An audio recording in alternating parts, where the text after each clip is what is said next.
Good evening. Thank you so much for joining us for tonight's edition of This Day. I'm your host. My name is Andrew Mwansa. Thank you so much for those that are joining us on channel 271 on DSTV and channel 20 on GOTV. But also thank you so much to those that are joining this stream live on our Facebook page.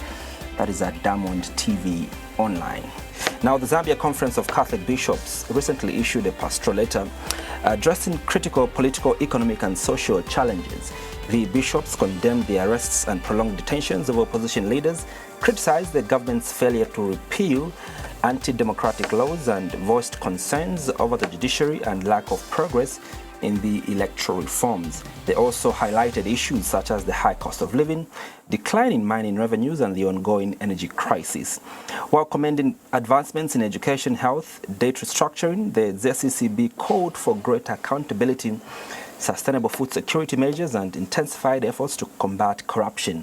Additionally, the church urged the government to respect religious freedoms and improve the state-church relations given these concerns raised by the church. Tonight, we take a critical analysis at the pastoral letter, but also we look at the many issues that are happening in the country. One of them being the issues around the former ruling party, the Patriotic Front, and the Mwamba seat that is up for grabs on the 20th of December 2020. But also a very big news story is coming up on the 10th of December as the Constitutional Court is going to determine whether President Edgar Lungu is eligible to contest the 2026 elections and whether he was also eligible to have had contested the 2021 general elections. My guest is Ambassador Andrew Mwamba. Ambassador, good evening. Thank you so much for making time to join me on this day tonight. Thank you very much, and thank you to our dear audience. And I'm glad to be back here once again. I would love for us to begin off with some of the concerns that have been raised in the pastoral letter. And allow me to begin off from the top of the pastoral letter. And the Catholic bishops here are concerned greatly over the frequent arrest of opposition leaders and prolonged detentions. I would like to find out, from you being an opposition leader, over these concerns that the pastoral letter does get to address, but having in mind that the reaction from those that are critical of you, Ambassador Andrew Mwamba, and the opposition are stating that these opposition political party players are not being arrested because of just being politicians. They are arrested because they are committing crimes. Let me give myself as an example. I've got 3 cases in the courts of law. Number 1, the police came over. They said they were investigating a matter. 12 of them came to a public place. I'm a person of non-unfixed abode. They could have issued a call out. But they came like I was an armed criminal, brutalized me, beat me up, bundled me, and I was kept incognito for almost 24 hours. And out of that outcome, they said I assaulted a police officer. I've got another case, Kabwata police station. We are seated near ShopRite, across the road to the police. They arrest me. They came and dispersed us with tear gas. And they fired the gun over my head. The traumatic experience, I still hear that echo. But they get me because I refuse to run away like everyone else. I said, why am I running away? And it's dangerous for me as a politician to turn my back to the police. They can shoot you and they'll say it's a stray bullet. So I stood my ground near ShopRite across Kabwata police station. They picked me up, detained me, and charged me with conduct at a police station. I have another one where I just posted the matter on Facebook, and they say it's sedition. Tell me what crimes I've done to be facing those matters. And this is a story of nearly every opposition leader. The cases are not merited. They are being used when we say to shut down democracy, that there's tyranny that is reigning in this country, that there's a dictatorship that is rising. And President Hakainde Hichilema is closing down the democratic space. As we discuss even Kawambwa, you will see that a pattern has emerged where rights and freedoms and our political and civil rights as politicians and members of the opposition are trampled upon every day. And this, we are glad that the Zambia Conference of Catholic Bishops have highlighted some of the concerns that you've raised. When we speak, they say, no, it's just the opposition. We are being noisy. So we are glad that human rights organizations, including international ones, are raising these fundamental issues. That President Hakainde Hichilema is off the rail. That President Hakainde Hichilema is off a terrible path to tyranny and dictatorship. The argument, Ambassador, is that those within government and those that oppose you, Ambassador, say that, look, it's not possible that we just come and pick Ambassador Emmanuel Mwamba. It's not possible that we just come and pick Honorable Raphael Nakachinda or anybody else. All right? And they say that there are examples of vocal politicians in this country. Weren't they been, picked the very manner that you are picked? I'll give you practical examples of Harry Kalaba. We've got Zambia Must Prosper President Kelvin Waliafube. Among the many other politicians that are as vocal as you are, they are not committing any crime. That's the reason for why they're not picked. You are committing crimes, Ambassador, with your colleagues. That's the reason why you're picked. That's not true. Harry Kalaba has been harassed in Kalulushi. They came and stormed his meeting. Zambia Must Prosper, even at the break-in in his offices. I will not speak for my colleagues, but what I know is that almost 100% of the charges that have been laid on us are not justified. In fact, even the other, let me take the example of Kawambwa. Okay, we have two seats there, Pambashe and Kawambwa seat itself. You have the cases of Nixon Chilangwa and Ronald Chitotela. While they were charged with offenses of malicious damage and arson for matters that happened on an election day in 2021, they found that the magistrate was misconducting himself. They raised a complaint against the magistrate and filed such a complaint before the Judicial Complaints Commission and attached evidence of the magistrate's misconduct, audios, WhatsApp messages and text messages, that this magistrate is misconducting himself, is acting in a predetermined manner, and here is evidence. And they came back to court to ask the court to recuse itself. The court refused, proceeded to hear the matter and jail them. Is that justice? Why aren't we allowing those two MPs to have due process of the law? This is the things we are talking about. Be fair or no processes. If you've arrested Mabonga, Edith Nawakwi, and others for sedition, why haven't you arrested the youths from Northwestern that pledged? I was about to come to that because the Catholic bishops raised this concern that it is not possible that only opponents of the party in power are criminally minded. So we are left to wonder if the frequent arrest and detentions of opposition leaders and officials is deliberate strategy aimed at instilling fear and intimidation in them, keeping them busy in court with costly and time-consuming litigation that undermine their political work and potentially securing convictions that could exclude them from participating in future electoral contests. My question is this: the difference between yourselves and the UPND is that when one of you from the opposition commits a crime, a UPND cadre will rush to the nearest police and report the crime that has been committed. Are you doing the same as the opposition? We do. There are many times. Let me give you the example of my dear brother Mal Sampa. When he stormed the secretariat the first time on August 15th, before he could come, we heard that was gathering youths to come to the secretariat. We went and reported. The police did nothing. When he was organizing a conference, a so-called extraordinary conference, that later made him begin to proclaim himself as president, we reported, we wrote a letter. They said, no, don't report to the IG, report to the police commissioner and also to the police station. We proceeded.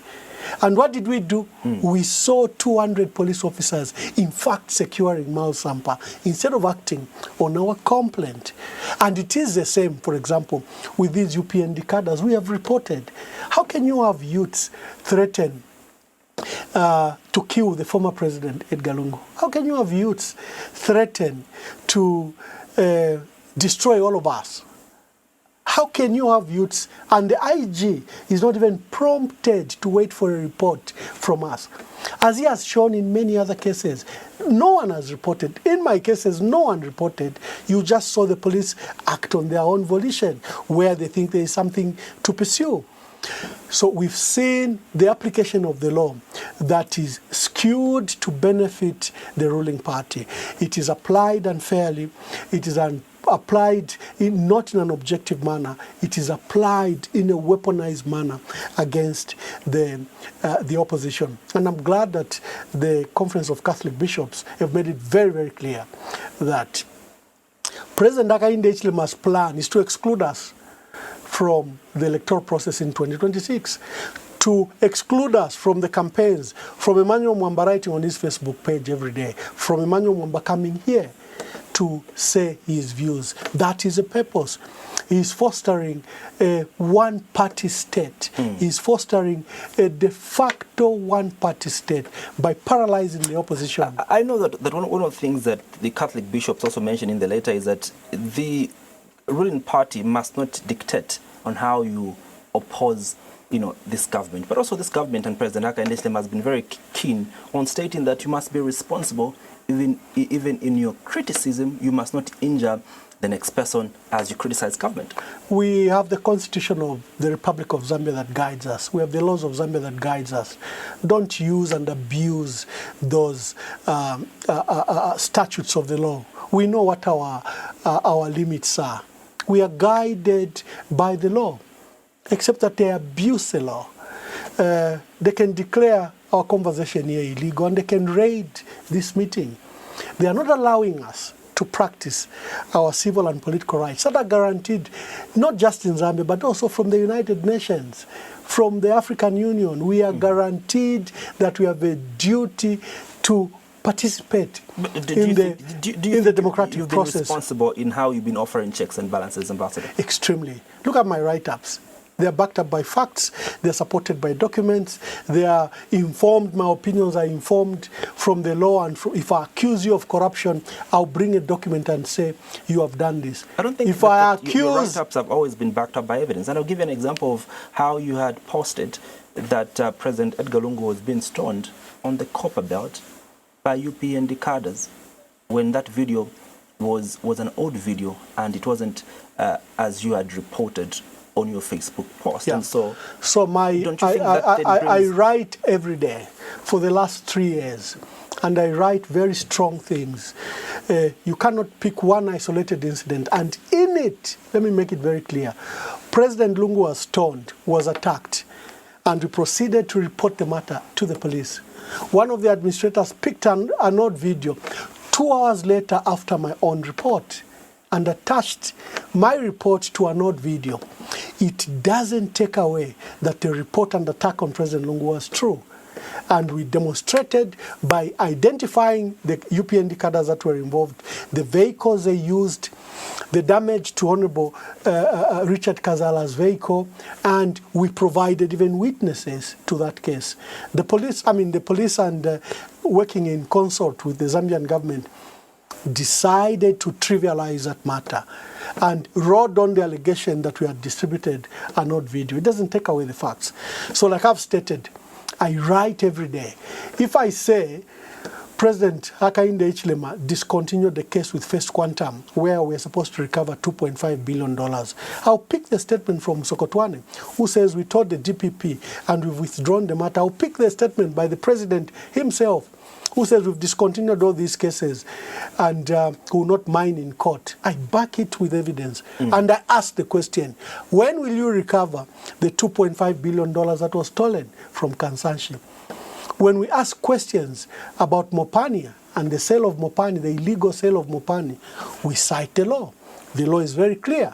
Article 210, Sub-Article 2 says any sale, any transfer of shares, any purchase, any should be approved by Parliament by 2/3 majority, and disposal of state assets. And we say, have you gone to Parliament? And we show you the law. You're not satisfied with the ministerial statement that was rendered by Minister of Mines, Honorable Poka Woswe? Oh, that statement. The legal advice from the Attorney General was that it needed not to pass through Parliament. They both should be arrested. if the Attorney General said that. They both, Honorable Paul Kabuswe and the Attorney General advised him like that should be arrested. Have you taken legal action against this decision? No, we haven't Why not? yet. But it's something we should consider. That's a national asset.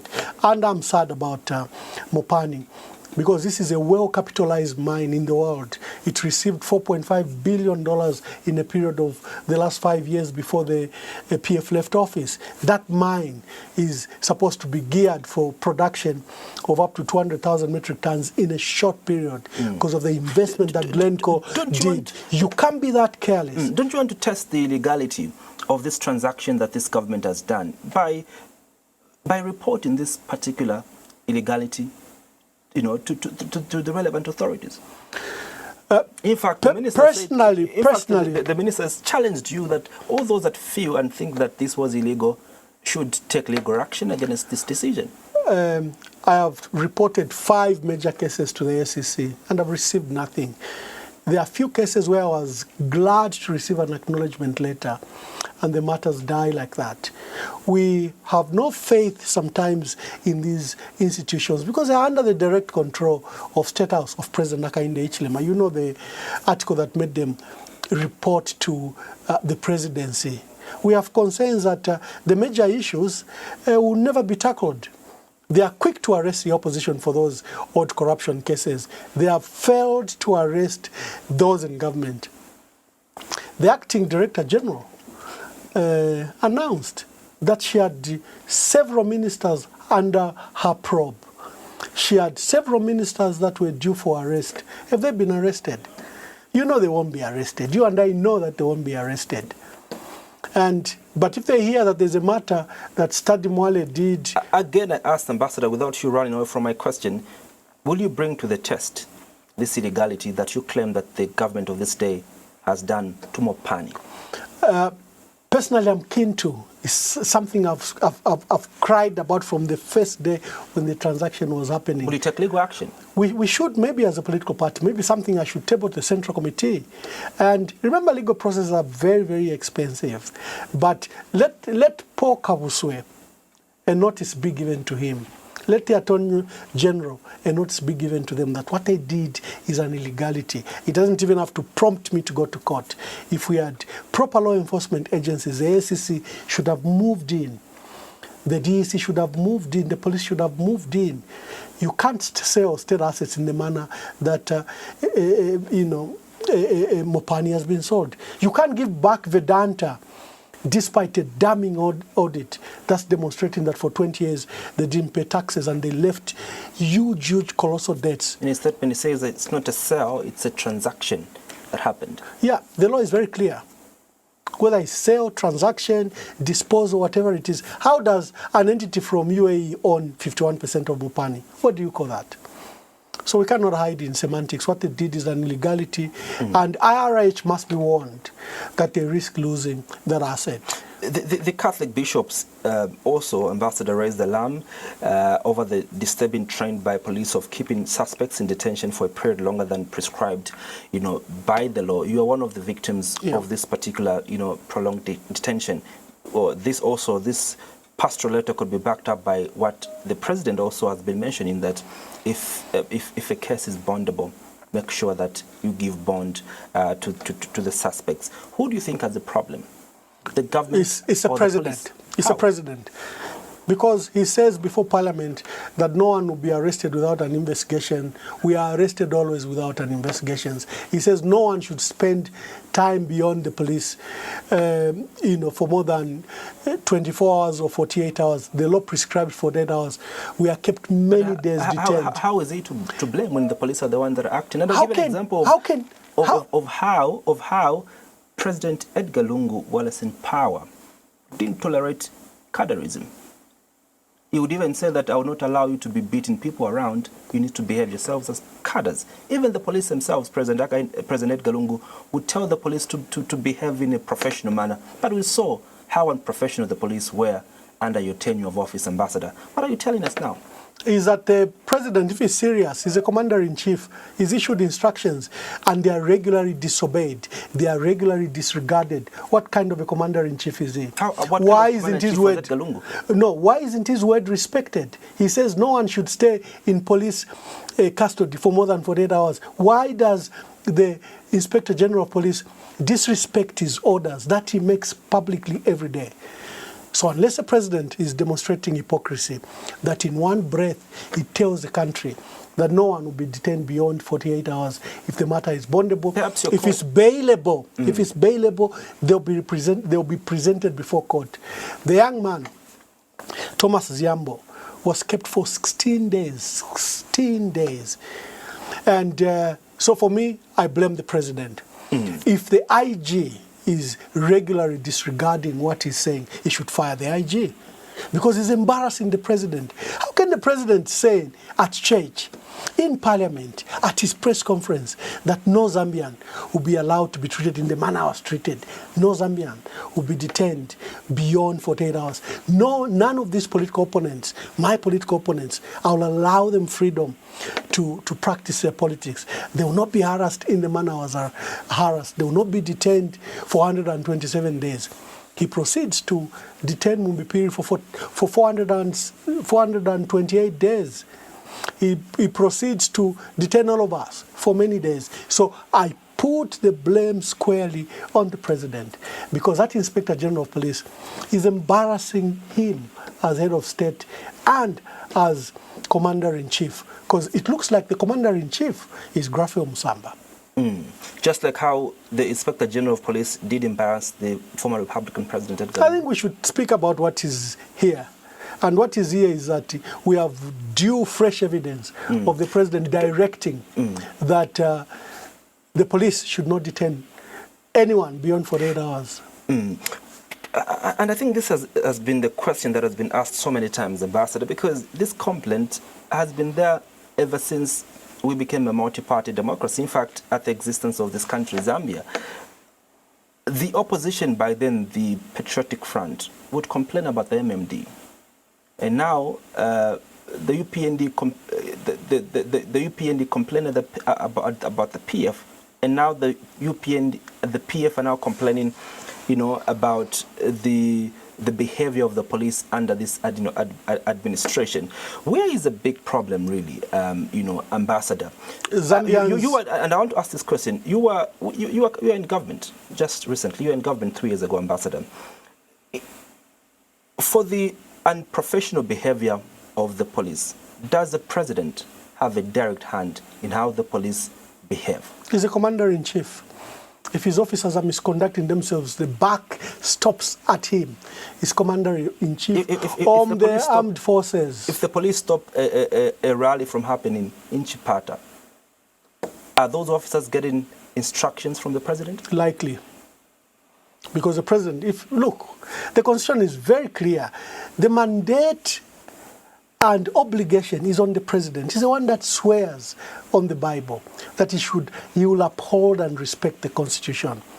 And if the Constitution is being breached, it's his duty to ensure that the Constitution is respected. So the breach comes immediately to the president before it goes to lower organs. And remember, the police exercise their powers in the name of the president. If a police officer walks up to me to have me arrested, he will read me the rights in the name of the president. So a president must take his oath very seriously, must take the provisions of the Constitution very, very seriously.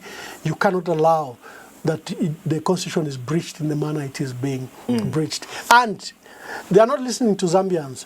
Zambians don't want cadreism.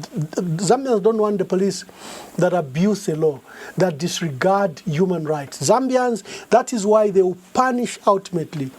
They punished Kaunda, they punished Rupia Banda, they punished Edgar Lungu. They're very clear. It's the politicians that are not listening. Zambians want a democratic state. Zambians want the ruling party to be given room to operate and govern, but they also want a thriving opposition to provide checks and balances. They are very, very clear.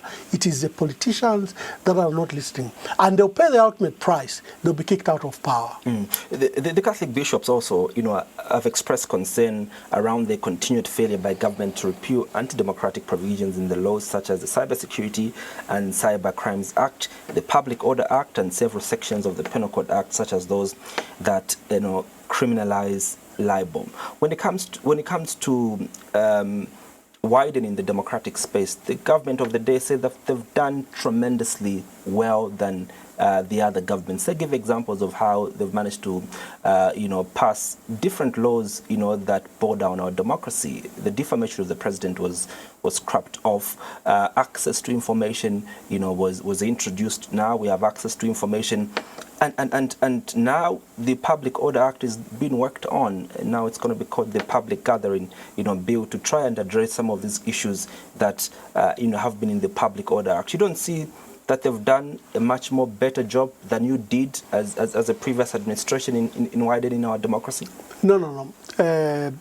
Like I said, President Hakainde Hichilema is fostering a tyrannical government. He's fostering a dictatorship. He promised to reform the Public Order Act immediately he came into office. It's been 3 years. The Public Order Act has been weaponized. We're like in colonial government, where the opposition cannot hold rallies, they cannot hold gatherings and meetings, and you have this threat from the police all the time. And the few of us that have dared, have ended up being criminalized. The number 17 bill of 2024, the one that seeks to increase, cases of hate speech to 20 years in prison, is a case in point. How President Hakainde Hichilema is resorting to draconian regulations. He wants to strengthen the Cyber Crimes and Cyber Security Act, the very law he promised that was undemocratic and he would have it repealed as soon as it's into State House. What we've seen is a total departure. You don't think we this should, is a president. We should strengthen and criminalize, hate speech? Why would you do that? Why should you even criminalize speech in the first place? That's where it's part of speech. Speech should never be criminalized. That's why you remove criminal defamation of the president. It's in the principle that speech should not be criminalized. It should be an extremely, extremely rare case. If I defame you, you take me to the High Court or to the local court. If you are, you cannot afford, you can take me for slander, for defamation. Even in the local court, the police should not be involved. That is a principle that drove the repeal of criminal defamation of the president. Like I'm saying, there are rare circumstances in which speech should be criminalized. Like, for example, ethnic and tribal talk. That should not occur because it has capacity to divide the country. But because I've insulted the president, it should be criminal defamation. And how can you remove criminal defamation of the president, but leave it on the statutes, where government officials or any other person can still take you to court for criminal defamation? No. This is a president, as soon as he won, he had accolades that would bring freedoms, that would respect rights of people, and that he would foster human rights in our country. They even chose, right when he went to US in September, to the UN, they even appointed Zambia because of that win that he had come, and his pledges that Zambia should host the Democratic Summit among the 4 countries, in 2022. See where we are. I think all those that showered praises on President Hakainde Hichilema must be ashamed. They are feeling cheated. That here is a man that spoke very right into the camera and said he would respect human rights, and is at the forefront of abusing human rights. What about these reforms that have been done so far? You don't see them as adequate? They are token. They're token, and there's no practice. But how best can this government or any other government in the world widen the democratic space if not to address issues in the Constitution? Because the Constitution is what gives us the power. It's what gives us the freedoms that we need. No, if you have a president that is instigating by-elections for purposes of control of parliament, is abusing his powers. If you have a president that's shutting down the voice of the opposition in parliament by having a UPND stooge as speaker, that's shutting down democracy. If you have a judiciary that is now in doubt that it can deliver justice, it can be fair, impartial, it can be objective, you have a problem. The pastoral letter cited in person the Chief Justice, Dr. Mwamba, that he should put that judiciary to order, and that judiciary must not lend itself out to the executive. That's what that judiciary has become. People have lost faith in that judiciary. You lose a judiciary, you lose the country. Do you have any backup arguments to the effect that President Hakainde Hichilema is instigating by-election? Yes, we have. I've just cited you the cases of Kawambwa and Pambashe. I've just cited, there's a case of the 9 MPs. Mwamba decided to withdraw the case. He says, I don't want by-elections. And the Speaker couldn't allow the withdrawal of his letter. That was written under the hand of his Secretary General. There was a huge push. Currently, there's still a matter about the 9 MPs. They want those by-elections to take place. They proceeded to prepare for those by-elections. And the blame comes on President Hakainde Hichilema. Why not? He's a big puppeteer to the confusion in the PF. He's literally like a de facto Patriotic Front president. He doesn't like Mwamba. He goes to Chabinga. He even takes him in part of his entourage to traditional ceremonies. He even addresses him, not just as leader of the opposition in parliament, which is an illegal process, but also addresses him as acting PF president when he is not. President Hakainde Hichilema is literally a PF president. He's taken it away from us. It's ironic that you mentioned that, because just yesterday the Member of Parliament for Chilubi, Honorable Mlenga Fube, equally mentioned that Hakainde Hichilema is president for 2 political parties, the Patriotic Front and the UPND. Isn't it apparent? It's very clear. If the Registrar of Societies doesn't want to change the office bearers by removing Edgar Lungu and putting Mwamba, the Registrar of Societies gets fired. Yeah, but even the new one who was acting, you read the statement by Mwamba. He says, as soon as I took contempt proceedings against the acting registrar, she immediately resigns. Begged for mercy. I don't want to be part of the illegal process. But that Registrar of Society has changed office bearers from Mwamba to Robert Chabinga. Robert Chabinga has a certificate. This Registrar of Society has not resigned, but has gone on leave. Oh, that's what they're telling you. We'll see when the matters of contempt comes up to court. But what we can tell you is that this entire destruction of the PF is being engineered from State House. And we've fingered the president without exception. We've said he's behind the matter. How can... It seems to be so easy to take over the Patriotic Front. It seems to be anybody can just wake up and take over the Patriotic Front. Could the blame be on the UPND for not, you as a party, not having strong systems that guide an election of a president in the party, have strong systems that ensures that the party can be taken over by anybody? No. These are just state machinations of a dictatorship. In normal democracies, that should not happen. President Hakainde Hichilema didn't go to elections in his party for 15 years. At no time did the PF or the MMD area sponsor a de facto extraordinary conference to elect his successor. At no time did the PF engineer that the office bearers at the Registrar of Societies be changed to another. At no time was President Hakainde Hichilema refused to operate as an opposition leader. What you are seeing is beyond normal. It doesn't happen in democracies. And that is where President Hakainde Hichilema is taking us. He's so preoccupied to destroy the opposition. You ask a good question, that maybe the safeguards and the rails in our party are weak. No, they are not. In fact, that's why our members remain resolutely together with us. Any new party president they've installed has failed to get our members of parliament, has failed to get our supporters. Wherever we go, whether it's Edgar Lungu or any of us, you see how quickly our members gather around us.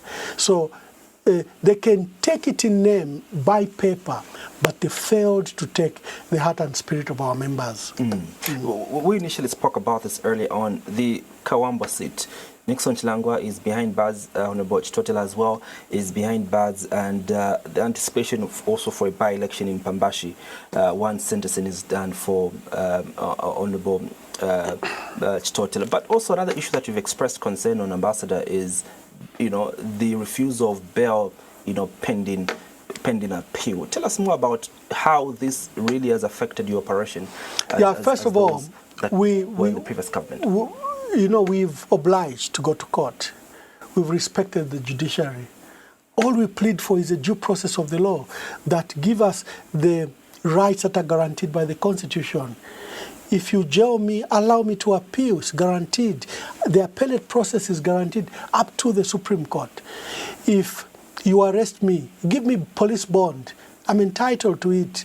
Of course there are safeguards. Am I a flight risk? In the case of an appeal, is there an opportunity for this matter to succeed? Like I demonstrated on the case for the two MPs, Nixon Chilangwa and Ronald Chitotela. Those cases, they'll win those cases.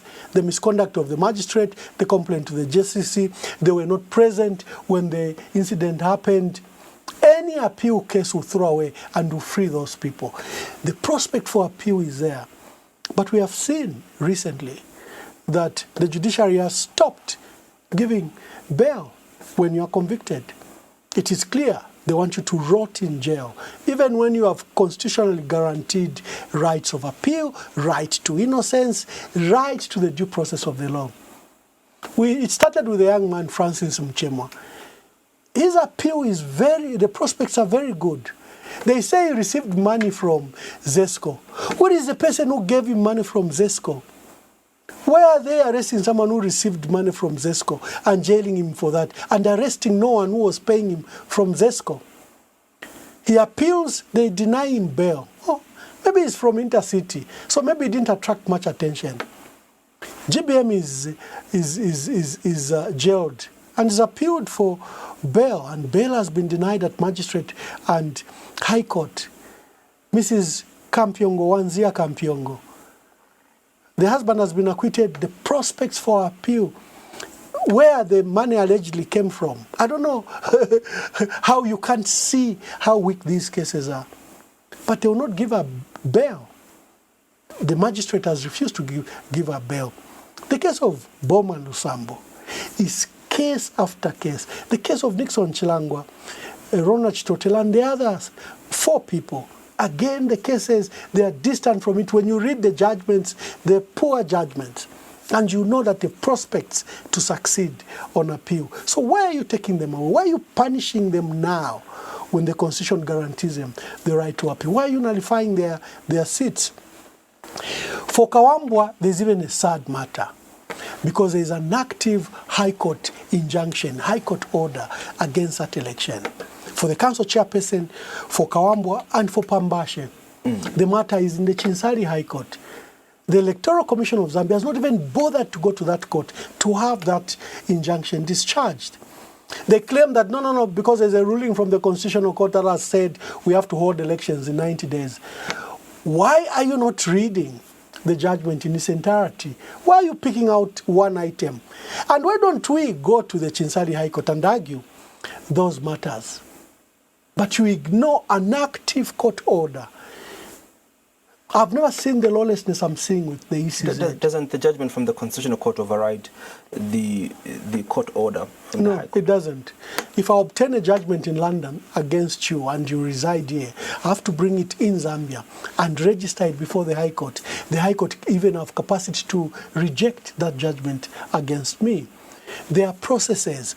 If the Constitutional Court has delivered a judgment that looks like it's favorable to ECZ, but there are these court orders against certain elections, the ECZ is obliged by law, by the due process of the law, to now go to such a judge and inform the judge. Judge, we think that we have a good case. We think that we should have elections in 90 days. We think that this panel of Constitutional Court judges have delivered this. Ambassador, every time there's an assault on our democracy, usually the ventilator is our judiciary, is our courts. But you seem not to be having confidence in these that are supposed to be considered as our ventilator in times such as these. What are you saying about the state of our judiciary? Is at its lowest. You saw constitutional lawyer John Sangwa lament. He actually said they were threatening national security by their conduct. This was in the case when he came to discuss on my podcast. You must have watched how vented, how outraged John Sangwa was that in the first place we had allowed the hearing of a petition against Edgar Lungu even take place. We are so shameless in our approach that UPN even just use their stooges. They are members. You can even see pictures there with the president, there with Gary Nkombo, there with the Minister of Justice, there with Minister of Local Government. These are the so-called petitioners. You use Moses Kalonde to hound out Constitutional Court judges. John Sangwa lamented that we should never have a judiciary like that because it's now threatening our national security. If our people can't feel that they can have justice in our courts of law, like the bishops have warned, if our people can't have confidence in the judiciary, you've broken this country. Anything wrong with those petitioners? Can't anybody go before the JSCC complain? Anyone can, but don't engineer them. Don't intimidate. Don't... the lawlessness we've seen. Look at the outcome on the judgment on the 3 Constitutional Court judges by the JCC, where they even go to reprimand their chairman, whose matters are not before them. They even reprimand their chairman. Then why is their chairman still there? Why is Blackson, Vincent Malambo still there? If our own member commissioners can reprimand him in the manner they did. There is utter circus that is happening in our country. Moving to the economic situation, the Catholic bishops commend government's effort to recruit thousands of teachers and health workers and those in the security services such as the military and the police, and they go on and say that these efforts go a long way in alleviating poverty among our people.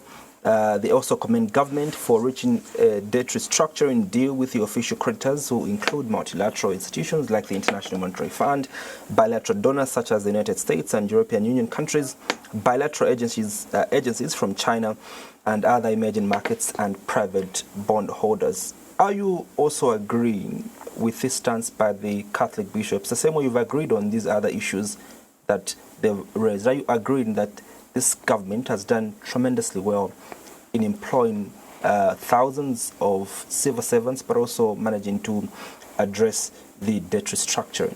Look, any brother, sister, uncle, or nephew who's out of the street and have a job is a welcome matter, because we know they'll support another. But we have a proviso there.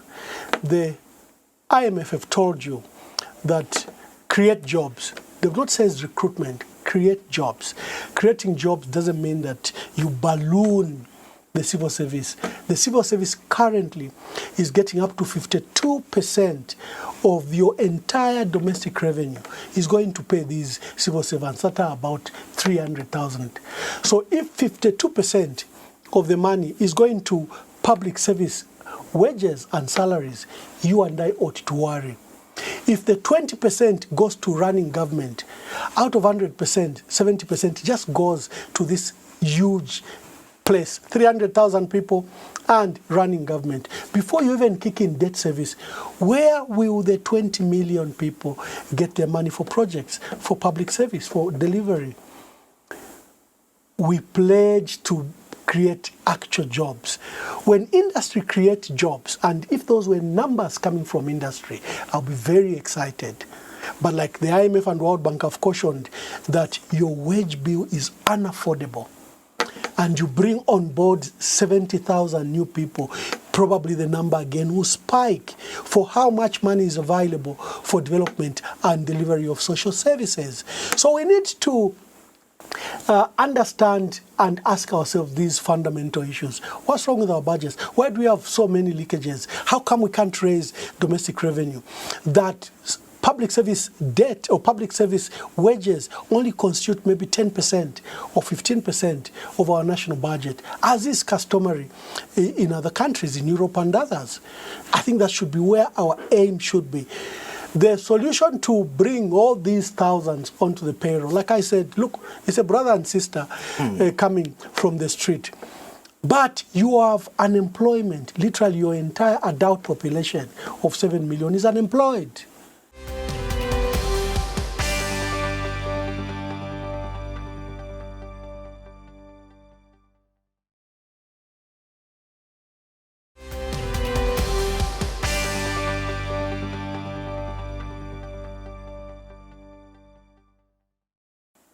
The Catholic bishops equally raised concerns around the high cost of living. They make mention of the fact that the agricultural sector has been badly affected by the 2023-2024 drought and poor distribution of farming inputs, while the price of meal has escalated beyond the reach for most Zambians. In addition, they mentioned that the monthly changes in fuel prices have severely destabilized the key components of the energy sector, including supply, reliability, price instability, and the overall market efficiency. They also mentioned that the exchange rate, which was expected to stabilize on the day the new government was sworn in, as we were promised, has instead remained volatile, negatively impacting key areas of the economy, such as imports, cost inflation rates, and business operations. Do you see a sense of direction in terms of where this government is taking the economy? You know why President Hakainde Hichilema has lost tremendous popularity on two key issues. Number one, on his campaign promises. Number two, on the state of the economy. Because remember, he was brought in as an economic manager. He was brought in as one who would resolve the economic crisis we had in 2021. Things have turned for the worse. Everything has gone south. As the bishops have noted, look at the volatility in the exchange rate market. You can't plan. Today the dollar is at 25, tomorrow it's at 27, now it's racing towards 28, unabated. The central bank has put all sorts of measures to attempt to arrest, including siphoning out money out of the economy. And the dollar is just not listening to anyone. The cost of living crisis, where the food basket is as high as 10,400 kwacha for our people, totally unaffordable. You have heavily indebted civil servants who are yoked to these salary-based debts from microfinance institutions. They have no breathing room. And you give them a salary increment of 500 kwacha. Are you serious? We have a Minister of Finance who proposes always that the economy will grow by 4%, by 5%, and midway is bringing a bill to Parliament for supplementary budget and is revising the prospect of economic growth in that year to under 3%, 2%, 2.5%, 2.7%. He has done that consistently from 2021. Just recently, you saw the downgrade. The prospects were as high as 5.6% for economic growth for 2024. Down to 1.2%. Because of the drought? No, it's not because of the drought. That we refuse. For one simple reason. The drought was anticipated. We were forewarned. From 2015, they told you the El Nino comes every 9-10 years. We knew the drought was coming. The argument was that they didn't foresee the extent to which the drought is going to go. But this, by June 2023, all the major forecasters had said this would be probably one of the worst droughts in living memory or in the last 50 years. They were all saying the last 30 years, the last 50 years, or in living memory. Go back to the forecasters as, like for example, the ones for FuseNet. This is Famine Early Warning System that is issued by USAID. They were very clear we're going to have one of the worst droughts. But what did this government do? They kept on exporting maize. They kept on exporting maize. What did ZESCO do? They were warned by Zambezi River Authority. For 2024, we can only allocate half the water for you because we anticipate there will be a great drought. We anticipate we will not have enough water in the dam. Did ZESCO stop those machines running at full throttle? Did ZESCO stop the exports? Did ZESCO begin early load shedding? In fact, as late as December 2023, ZESCO, Peter Kapala announced in Parliament, regretted that all his forecasters had said we're going to have a terrible year 2024. And he announced load shedding. The president was in the US. He came and revoked it at the press conference. You all attended. He even asked you if any of you were being load shedded. But the technocrats had said, begin a 3-4 hour load shedding for a period of 1 year. But we ramped up tech exports. We ramped up the use of power, and by June 2024, we had run out of water in Kariba. So don't blame the drought. You can mitigate. Like Joseph did in the Bible centuries ago, predicted there'll be one of the worst drought for 7 years. He stocked up for 7 years of plenty. This government cannot even plan for 1 year. On the fight against corruption, the Catholic bishops say that reports of improved performance of Zambia on the Corruption Perception Index are encouraging and commendable. Further, they've commended government for its efforts towards fighting alleged corruption of officials under the previous administration of the Patriotic Front. What is your comment about this? The fight against corruption is a joke. Like we stated, if President Hakainde Hichilema was committed to fighting corruption, those ministers, he knows them, that are being investigated, whether it's a Copper Belt minister, whether it's a former minister of health, he knows them because SEC have tabled the report against those. He has not suspended them. He has not tackled the permanent secretaries or CEOs of state-owned enterprises that have been fingered in corruption. So the fight against corruption is a joke. It's weaponized against the opposition. It's being used to punish the opposition. They're applying the law unfairly. Well, so the reports point, to the opposite direction, because the reports, for example, the Transparency International Corruption Perception Index that show that we've improved, speaks to the fact that this administration is doing. In fact, they mentioned that part of the reasons for why we scored very well is on the initiatives and strategies that we've employed in fighting corruption. For example, the setup of the Economic and Financial Crimes Court. This has helped in acquiring property that your government, Ambassador Emmanuel Mwamba, stole from the Zambian people. Come on, it's a joke. If Transparency International has been reading the Financial Intelligence Center reports under Patriotic Front, it was 1.2 billion that was being externalized, 1.2 billion kwacha. Now you have $3 billion being externalized, $3 billion. And the reports are very consistent. What bigger point of corruption wouldn't you see, other than, for example, from the reports from the Financial Intelligence Center? What more report wouldn't you get, like from the Auditor General's report? This government is worse. My dear brother Fred Membe always says, if MMD and PF were stealing, they were pickpocketers. What you have are plunderers and looters, and that's the extent to which they are looting. Also, the bishops are calling on the Republican president to suspend from office any public leader facing investigations in order to prevent them from interfering with the process. But also, they're asking the president to declare his assets. What's your comment on this? He's tone deaf. He will not declare his assets. It's been very clear.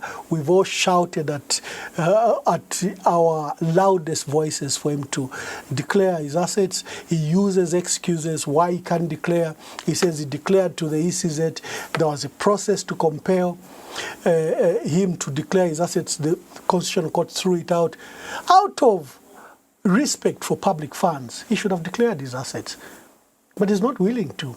And we know the reasons. He keeps his money in offshore accounts. He's not doing anything illegal. It's not unlawful for one not to declare publicly because he's already declared at the time of nomination.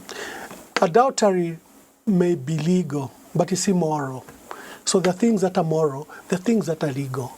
So he's morally obligated as a leader to declare his assets. He shows that he's respecting public funds. By failing to do that, he's not showing that is respecting public funds. He will not suspend any of the officials.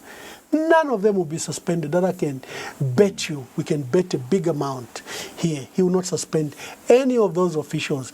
In fact, he's sending a very strong message to the SEC to keep away, because that's what it means. If you go to the president, Mr. President, your Minister of Health is corrupt. There's $100 million deal, and there's this $70 million deal from Egypt that we are investigating. We think that there was irregular procurement. We think there were kickbacks paid. We are pursuing these matters. Where would SEC go? They'll go to the Ministry of Health books. Who would grant them those books if the minister is still there? It is imperative for the president to suspend such officials. But the president won't do it. That's why we call this fight against corruption as a joke. It's weaponized against the opposition. You know, if you break the law, apply the remedials fairly to all. What about the presumption of innocence until one is proven guilty? That's why you suspend. That's why you don't fire them, you example, suspend. I would give an example of what President Edgar Lungu would say, that you people forced me to fire my ministers. He gave an example of Chimba Kambwili because you said he was corrupt.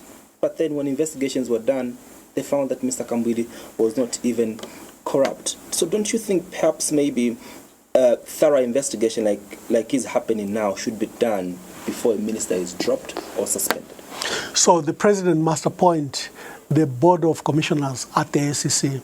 He must allow a new director general to take center stage.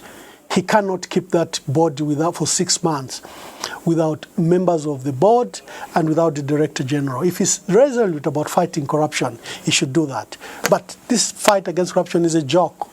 And your reference to President Edgar Lungu is very clear. For President Lungu, he took action.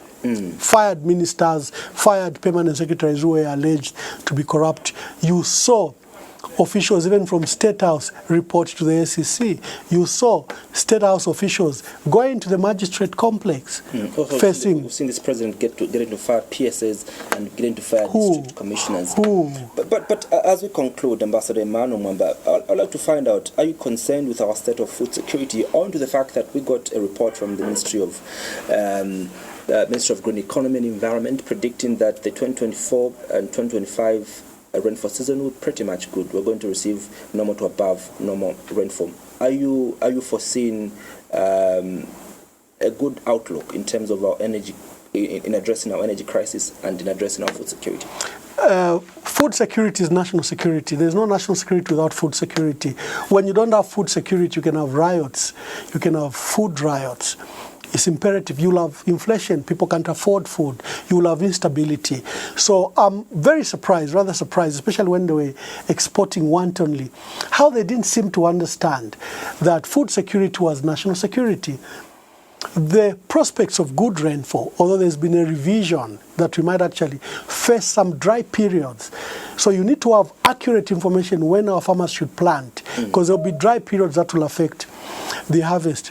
But have you distributed fertilizer? Have you ensured that our farmers get fertilizer at their farm gate? Have you done your part? Have you? That should be the question. It's not enough that we'll have good rainfall. It's enough if government does its part. Ambassador Emmanuel Mwamba, thank you so much for making time to speak to the Zambians tonight. Thank you, Mwansa, and thank you to our dear listeners and viewers, and thank you for the hard questions. I hope that I provided a good and able answers, and thank you for this platform and to your management. Thank you very much. God bless you. God bless our country, and shalom, shalom. On behalf of the entire production crew, thanks so much. See you again on Thursday for another edition of This Day.